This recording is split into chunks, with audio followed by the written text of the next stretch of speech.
Hello मेरे प्यारे student. तो क्या हाल चाल? बहुत ही अच्छे होंगे आप लोग और आप लोग की पढ़ाई भी बहुत ही अच्छी चल रही होगी। तो चलिए आज की वीडियो हम लोग स्टार्ट करते हैं। भौतिक विज्ञान का जो अनसॉल्व पेपर है इसको हम लोग जो तीसरा वाला अनसॉल्व पेपर है उसका, ठीक ना, यानी कि प्रश्न नंबर 5 का आपका प्रश्न नंबर देखिए इसमें कहाँ तक हो चुका था। सेट नंबर 3 हम करा रहे थे।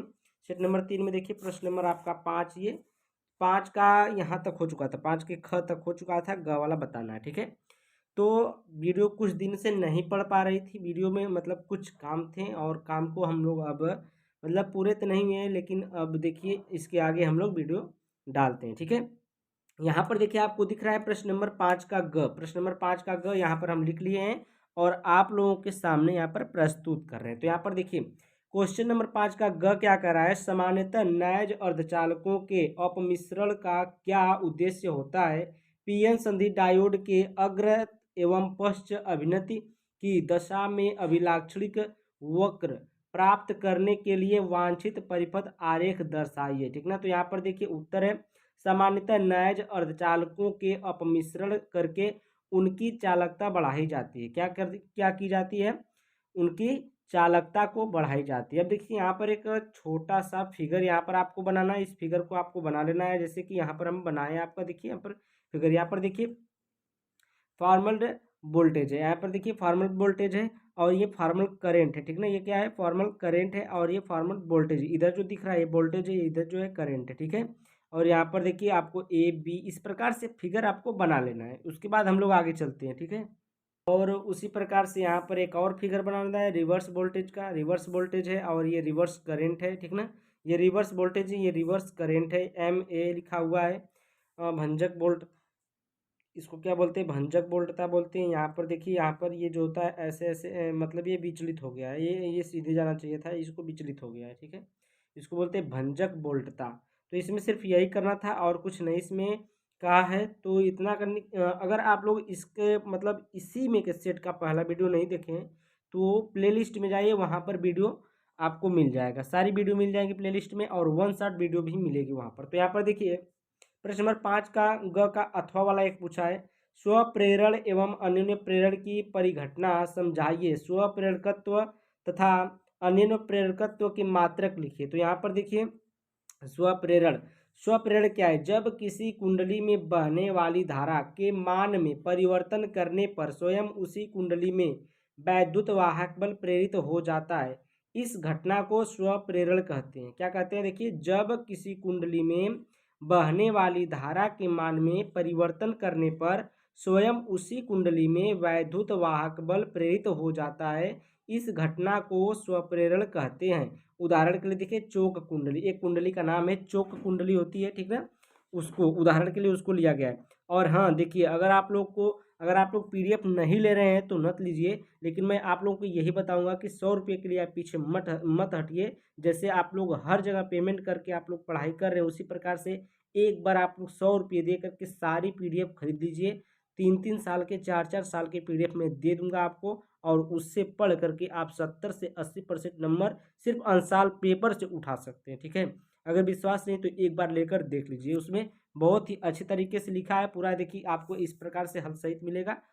अब देखिए यहाँ पर है अन्योन्य प्रेरण। अन्योन्य प्रेरण क्या है? जब कुंडलियों को आसपास उनमें जब कुंडलियों को आसपास उनमें से एक कुंडली में प्रवाहित धारा के मान में परिवर्तन किया जाता है तो पास रखी दूसरी कुंडली में एक प्रेरित वैद्युत वाहक बल उत्पन्न हो जाता है। इस घटना को अन्योन्य प्रेरण कहते हैं। क्या? जब कुंडलियों को आसपास उनमें से एक कुंडली में प्रवाहित धारा के मान में परिवर्तन किया जाता है तो पास रखी दूसरी कुंडली में एक प्रेरित वैद्युत वाहक बल उत्पन्न हो जाता है। इस घटना को अन्योन्य प्रेरण कहते हैं, ठीक नहीं। इस घटना को क्या कहते हैं? अन्योन्य प्रेरण कहते हैं। इन दोनों का मात्रक हेनरी होता है, इसे यच से प्रदर्शित करते हैं। देखिए यहाँ पर कहा है स्व प्रेरकत्व तथा अन्योन्य प्रेरकत्व के मात्रक लिखिए। तो इन दोनों का मात्रक क्या होता है? हेनरी होता है, जिसे हम लोग किससे दर्शाते हैं?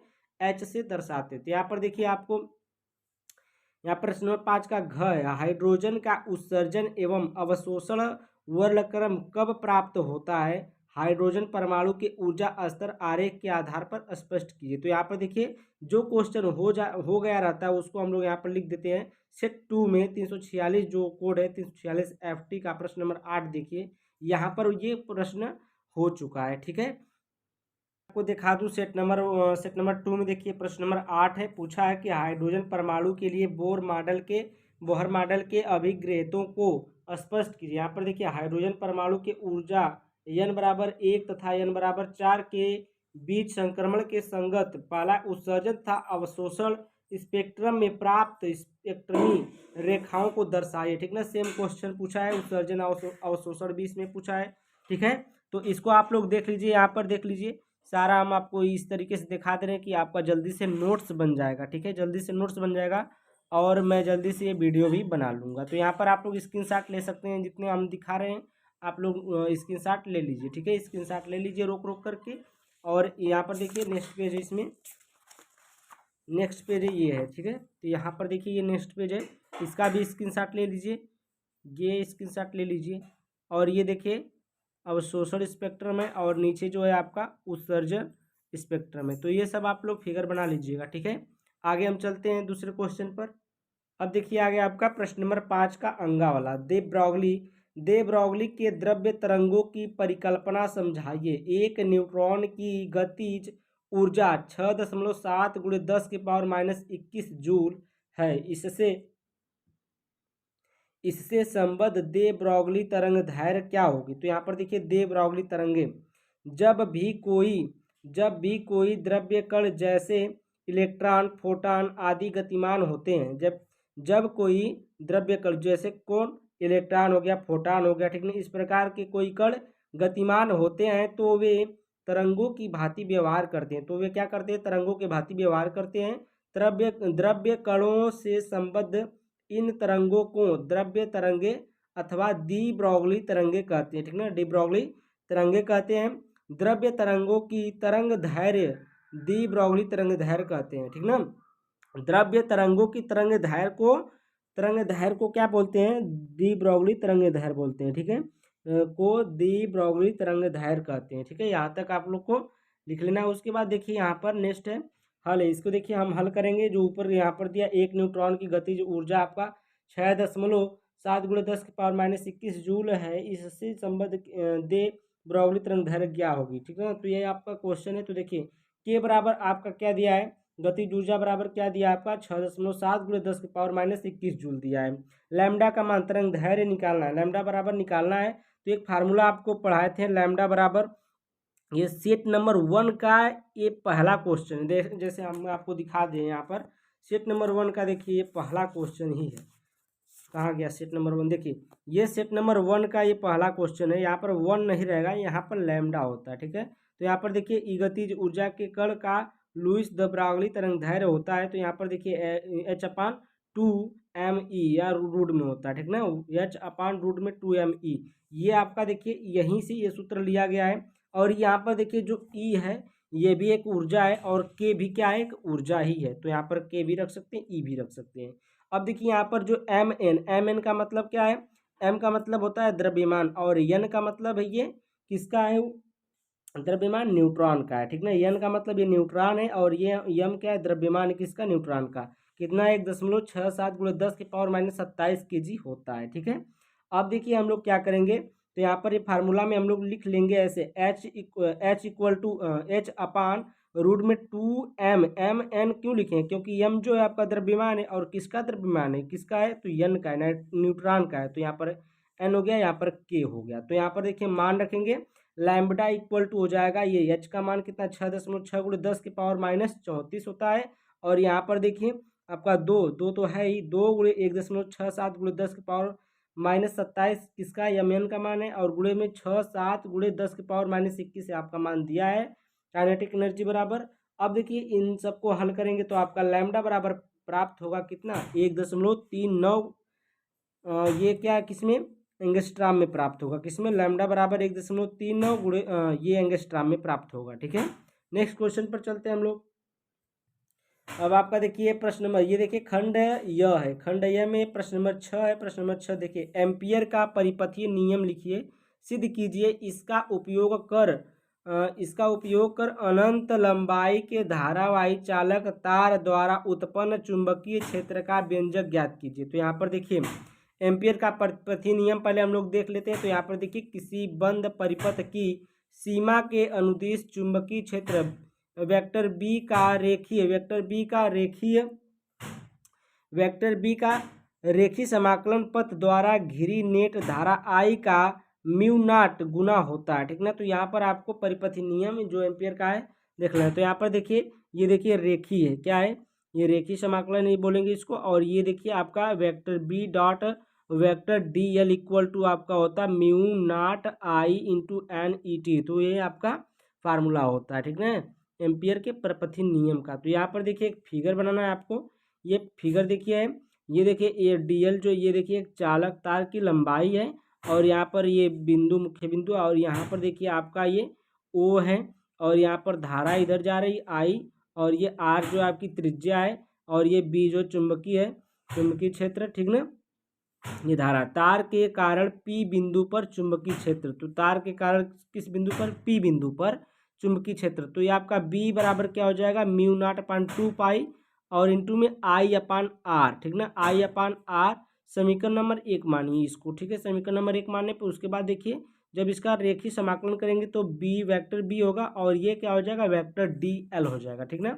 बराबर में रेखीय समाकलन करेंगे बी, अब ये बी डी एल ये कॉस 0 अंश, ठीक ना। जब इसको थीटा लेंगे तो ये क्या हो जाएगा कॉस 0 अंश, 0 अंश ये देखिए 0 अंश का मान कितना होता है 1 होता है। तो यहाँ पर देखिए क्या हो जाएगा, देखिए बी डी एल हो जाएगा। जब 0 अंश का मान काश 0 अंश का मान 1 रखेंगे तो ये क्या हो जाएगा रेखीय समाकलन में बी डी एल, समीकरण नंबर इसको 2 मान लीजिए, ठीक है। अब आगे चलते हैं। अब देखिए समीकरण 1 व समीकरण 2 से, तो समीकरण 1 आपका ये था, समीकरण 1 रेखीय वेक्टर डी एल और ये रेखीय समीकरण mu 0/2 pi I R upon D L, ठीक है। दोनों को लेकर चल रहे हैं साथ में, ठीक है। तो ये आपका हो जाएगा ये रेखीय vector B dot vector D L और ये हो जाएगा म्यू 0/2 पाई आई अपान आर और ये रेखीय डी एल हो जाएगा, ठीक है। अब हम लोग इसको क्या करेंगे, देखिए पहले ये रेखीय समाकलन आगे था तो इसको हम लोग डी एल के पास लेंगे क्योंकि ये सब क्या है कांस्टेंट है, ठीक है। कांस्टेंट जितने होते हैं कांस्टेंट वो सब बाहर आ जाते हैं, ठीक है। आगे देखिए यहाँ पर रेखीय समाकलन vector B into dot vector D L बराबर में म्यू 0/2 पाई आई अपान आर और जो आपका ये है इसका मान देखिए 2 पाई आर होता है, ठीक है। रेखीय समाकलन डी एल इसका मान कितना 2 पाई आर, तो 2 पाई से देखिए 2 पाई से 2 पाई कटा, आर से आर कटा, ठीक है, ये गया। अब देखिए यहाँ पर ये 2 पाई आर एक फार्मूला होता है। यहाँ पर देखिए ये समाकलन रेखीय समाकलन vector B dot vector D L बराबर में क्या बचा आपका म्यू नॉट और इंटू में आई बचा। तो हैंस प्रूव्ड है, आपको जो प्रूव करना था ये आपका प्रूव हो चुका है, ठीक ना। आपको यही प्रूव करना था। देखिए क्या प्रूव करना था आपको, ये देखिए एम्पियर का परिपथी नियम लिखिए, सिद्ध कीजिए, लिखिए और सिद्ध भी कीजिए। इसका उपयोग कर अनंत लंबाई के धारावाही चालक तार का उत्पन्न चुंबकीय क्षेत्र का व्यंजक ज्ञात कीजिए। अब देखिए कुछ और भी इसमें ज्ञात करना है, व्यंजक भी ज्ञात करना है धारावाही चुंबकीय क्षेत्र का। तो यहाँ पर देखिए यहाँ पर एक फिगर बनाना है, उसके पहले यहाँ पर कुछ लिख लेना है। माना एक लंबे सीधे तार में आई धारा प्रवाहित हो रही है, ठीक ना। क्या माना एक लंबे सीधे तार में आई धारा, ये लंबा सीधा तार है और इसमें क्या आई धारा प्रवाहित हो रही है। क्या हो रही, आई धारा प्रवाहित हो रही है तार के आर दूरी पर। ये तार है तार के आर दूरी पर, ये आर दूरी पर बिंदु पी है। यहाँ पर क्या बिंदु पी था, उधर भी था, इधर भी देखिए बिंदु पी है जहाँ चुंबकीय क्षेत्र ज्ञात करना है। तार के परितः होकर जाने वाले आर त्रिज्या का वृत्त खींचते हैं। अब ये तार है, तार के परितः होकर जाने वाला इसका एक क्या खींचते हैं, वृत्त खींचते हैं। चुंबकीय वेक्टर भी डी एल एक ही दिशा में है। जो आपका वेक्टर डी है और वेक्टर बी है, वेक्टर डी एल है, सब क्या है दोनों एक ही दिशा में, देखिए एक ही दिशा में है, ठीक है, एक ही दिशा में। तो ये आपका वेक्टर जो आपका चुंबकीय क्षेत्र ये है बी आपको निकालना है, ठीक है। बी आपको क्या करना है, ज्ञात करना है। तो यहाँ पर देखिए एम्पियर के परिपथी नियम से। तो एम्पियर का जो परिपथी नियम था आपका क्या आया था, आपका आया था, देखिए यहाँ पर ऊपर देख लीजिए, यहाँ पर आया था परिपथी नियम, यही आया था। ठीक है, तो आपका यही लिख लिए, रेखीय समाकलन vector B into vector D L और equal to mu zero I. ठीक है, तो ये हो गया। और यहाँ पर देखिए, यहाँ पर जब इसका ये वेक्टर हटेगा तो यहाँ पर कॉस जीरो अंश, तो यहाँ पर B D L cos zero अंश, और यहाँ पर क्या हो जाएगा, म्यू नॉट आई हो जाएगा, और कॉस जीरो अंश का मान 1 होता है, तो ये रेखीय समाकलन बी डी एल, और बी कांस्टेंट है तो ये बाहर निकलेगा, तो ये क्या हो जाएगा, रेखीय समाकलन d L equal to mu zero I हो जाएगा। ये हो गया यहाँ तक।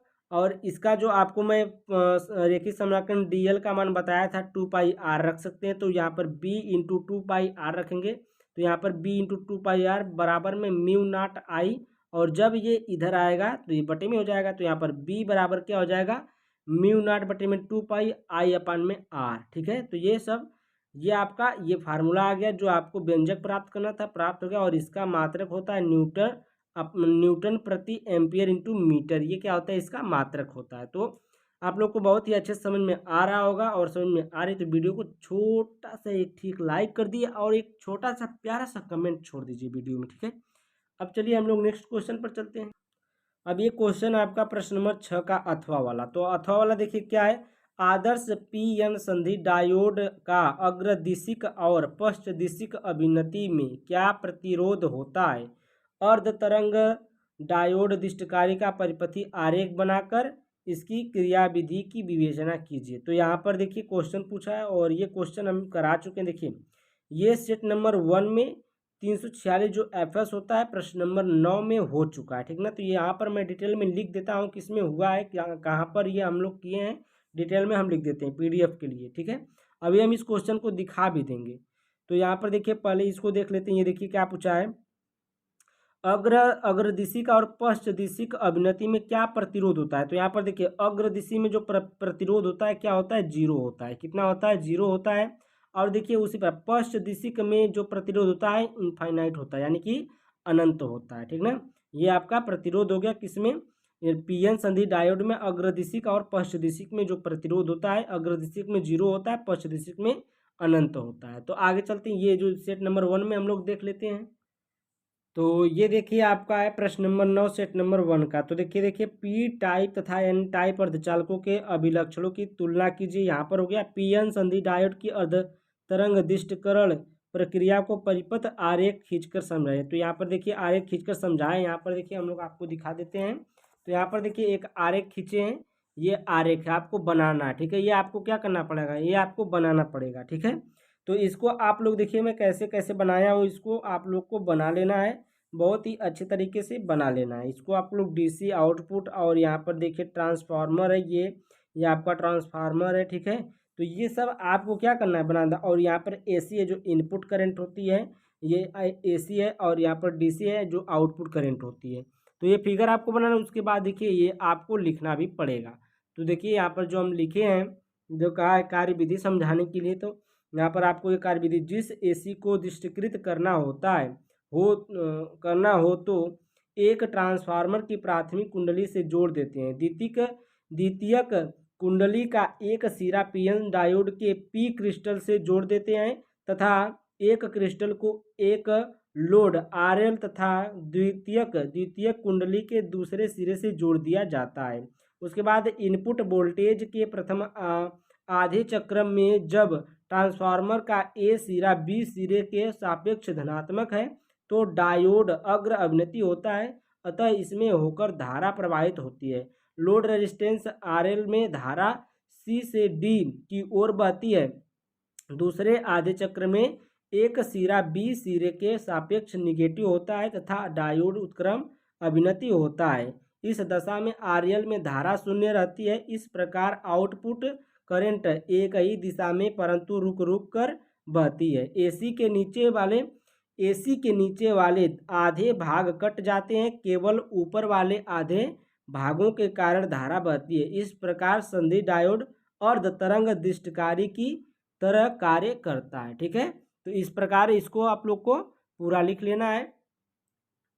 तो प्रश्न नंबर 6 का आपका कंप्लीट हो गया। प्रश्न नंबर 7 देखते हैं, प्रश्न नंबर 7 में क्या है। तो देखिए परिनालिका क्या होती है? धारावाही परिनालिका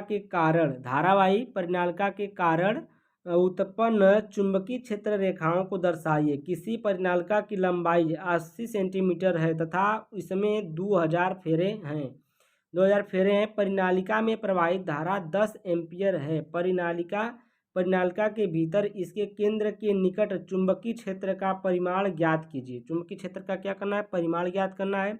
अब देखिए उत्तर है परिनालिका देखिए क्या होता है, पास पास लिपटे विद्युत रोधी तांबे के तार की बेलनाकार उनके फेरों वाली कुंडली परिनालिका कहलाती है। ठीक ना? क्या? पास पास लिपटे विद्युत रोधी तांबे के तार की बेलनाकार उनके फेरों वाली कुंडली परिनालिका कहलाती है। चुंबकीय क्षेत्र रेखाएं देखिए, आपको इस प्रकार से एक फिगर बनाना है। चुंबकीय क्षेत्र रेखाएं ये देखिए सी है, डी है, ए है, बी है। तो यहाँ पर देखिए ये आपको देख रहे हैं चुंबकीय क्षेत्र रेखाएं हैं, कुछ ऊपर की तरफ मुड़ी हैं, कुछ ये बीच वाली जो है सीधे है और जो इधर है नीचे वाली ये नीचे की तरफ मुड़ी हुई है। तो यहाँ पर आपको इस फिगर को बना लेना है। ठीक है, आगे चलते हैं हम लोग। यहाँ पर एक क्वेश्चन भी पूछा इसमें है कि किसी परिनालिका की लंबाई 80 सेंटीमीटर है तथा इसमें 2000 फेरे हैं। परिनालिका में प्रवाहित धारा 10 एम्पीयर है। परिनालिका के भीतर इसके केंद्र के निकट चुंबकीय क्षेत्र का परिमाण ज्ञात कीजिए। तो चलिए इसमें हम लोग चलते हैं क्वेश्चन पर और इसको हल कर लिए हैं। देखिए यहाँ पर है आपका n बराबर 2000 फेरे दिया है। कितना दिया है क्वेश्चन में? आप लोग देखिएगा, हम यहाँ पर हल किए हैं। क्वेश्चन में देखिए n बराबर कितना फेरा है? 2000 फेरे। l बराबर जो लंबाई दी है कितना है? 80 सेंटीमीटर है। जब इसको हम लोग मीटर में चेंज करते हैं 10⁻⁻2 से गुणा करते हैं। ठीक ना? मीटर में छोटे को जब बड़े में चेंज करेंगे तो माइनस की पावर हो जाएगा। अगर ये बड़ा है छोटे में चेंज करेंगे तो ये प्लस का पावर रहेगा। ठीक ना? यानी कि 100 से गुणा करेंगे। यहाँ पर देखिए I बराबर 10 एम्पीयर दिया है, B का मान निकालना है। परिनालिका के भीतर चुंबकीय क्षेत्र B बराबर फार्मूला होता है आपका μ0 इंटू आई एन आई अपान में यल होता है। ठीक है, उसके बाद देखिए B बराबर आपका देखिए 2 पाई, यहाँ पर देखिए जो आपका μ0 है ये किसके बराबर होता है? 2 पाई किसके बराबर होता है? 2 पाई गुणे 10⁻⁻7 के बराबर होता है। एन का मान आपका 2000, आई का मान 10 एम्पीयर, यल का मान 10 गुणे 80 गुणे में 10⁻⁻2 होता है। ठीक ना? μ0 का मान इतना होता है, आप लोग याद रखिएगा 4 पाई गुणे 10⁻⁻7। ठीक है, अब हम लोग आगे चलते हैं थोड़ा सा। ये देखिए b बराबर 10। अब देखिए यहाँ तो यहाँ पर आपका देखिए हो जाएगा, ये देखिए 0 से 0 गया, ये 0 से 0 गया और यहाँ पर देखिए 8 से इसको काटेंगे, 8 5 देखिए इसको हम लोग देखिए पहले काटेंगे किससे?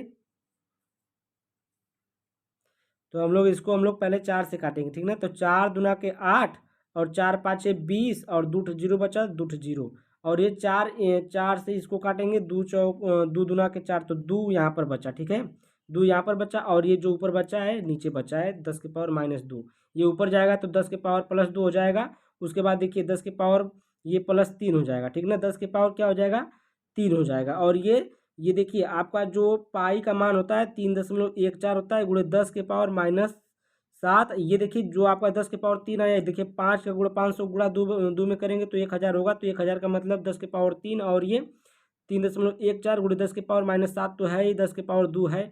और यहाँ पर देखिए 10 के पावर 5 हो गया, 3 और 2 कितना होता है? 5 और 10 के पावर -7 गुणे 10 के पावर 3 और ये देखिए 3.14 है। ठीक ना? उसके बाद ये देखिए जोड़े घटाएंगे तो इसको 10 के पावर -2 बचेगा। ठीक है, और 3.14 b बराबर 3.14 गुणे 10 के पावर -2 t, यानी कि टेस्ला में ये आपका मान आ जाएगा। अब प्रश्न नंबर 7 का जो अथवा वाला है ये हम लोग नेक्स्ट वीडियो में देखेंगे, जो वीडियो आपको इसके बाद ही मिल जाएगी कल, यानी कि आपको ये प्रोवाइड करा दी जाएगी वीडियो और आपका ये सेट नंबर 3 आपका खत्म हो जाएगा। ठीक है, thank you, bye bye for watching my video. और वीडियो अच्छी लगी तो वीडियो को लाइक करके चैनल को सब्सक्राइब करके जाइएगा ताकि ऐसी ऐसी वीडियो आपको मिलती रहे। Bye bye.